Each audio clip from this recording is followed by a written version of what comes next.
अस्सलाम वालेकुम दोस्तों, मेरा नाम है कैफ अली और आप देख रहे हैं तालीम का घर। दोस्तों, आप में से कितने ऐसे लोग हैं जो फास्ट फूड के शौकीन हैं? तकरीबन सारे ही होंगे। लेकिन अगर भाई कोई नहीं है तो मुझे नहीं मालूम कि तुम दुनिया की कौन सी मिट्टी से बने हुए हो। लेकिन अगर आपको मैं बता दूं कि हमारे जिस्म में 9 ऐसी एंजाइम्स होती हैं जो कि कंटिन्यूअस हमारे जिस्म में डाइजेशन का प्रोसेस कर रही होती हैं। तो दोस्तों, आज हम इन्हीं 9 एंजाइम्स के बारे में बात करने वाले हैं। तो इंतज़ार किस बात का? खाना तो मैं खिलाऊंगा नहीं, तो चलिए शुरू करते हैं अपना काउंटडाउन। 9वें नंबर पे आती है सक्रोज। दोस्तों, सक्रोज एंजाइम इंटेस्टाइनल ग्लैंड से प्रोड्यूस होती है। जैसे कि आप स्क्रीन पे देख रहे हैं कि ये इंटेस्टाइन है और ये एंजाइम सक्रोज से ग्लूकोज में कन्वर्ट हो जाती है। 8वें नंबर पे आती है लैक्टोज।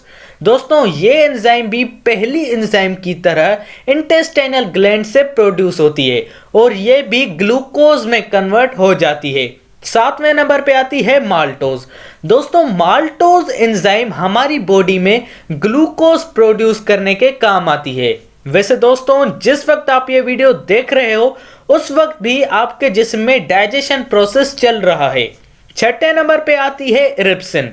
दोस्तों, रिप्सिन एंजाइम इंटेस्टाइनल ग्लैंड्स के स्मॉल इंटेस्टाइन में प्रोड्यूस होती है और इसका काम होता है पेप्टाइड्स को अमीनो एसिड्स में तब्दील करना। 5वें नंबर पे आती है लाइपेज। दोस्तों, लाइपेज एंजाइम हमारे बॉडी के पेनक्रियास से प्रोड्यूस होती है और इसका काम होता है ह्यूमन बॉडी के फैट को फैटी एसिड्स और ग्लाइसरॉल में तब्दील करना। 4थे नंबर पे आती है अमाइलेज। दोस्तों, अमाइलेज पेनक्रियास की ही इजाद है और कार्बोहाइड्रेट्स को तोड़ मरोड़ के माल्टोस में कन्वर्ट करता है। 3रे नंबर पे आती है ट्रिप्सिन। ट्रिप्सिन दोस्तों पेनक्रियाज का ही रिश्तेदार है और ये प्रोटीन्स को पेप्टोन्स में कन्वर्ट करता है। 2रे नंबर पे आती है दोस्तों पेप्टिन। पेप्टिन जो कि ह्यूमन के स्टमक में गैस्ट्रिक ग्लैंड्स होते हैं उनसे प्रोड्यूस होती है और ये प्रोटीन्स को अमीनो एसिड्स में तब्दील करने का काम करती है। और दोस्तों, सबसे पहले नंबर पे आती है अमाइलेज पेटेलेंस। दोस्तों, ये एंजाइम इंसानी थूक में पैदा होती है। जी हाँ, इंसानी थूक में जो सलाइवरी ग्लैंड्स होते हैं इंसान के अंदर, ये उनसे प्रोड्यूस होती है।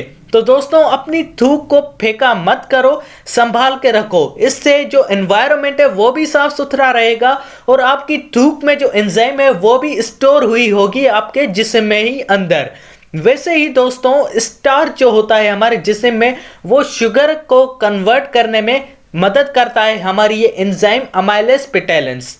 तो दोस्तों, आप सबको कैसी लगी ये वीडियो जवाब कमेंट में मुझे ज़रूर बताइएगा। और अगर ये वीडियो थोड़ी सी भी अच्छी लगी तो लाइक और सब्सक्राइब करना मत भूलिएगा हमारे चैनल तालीम के घर को।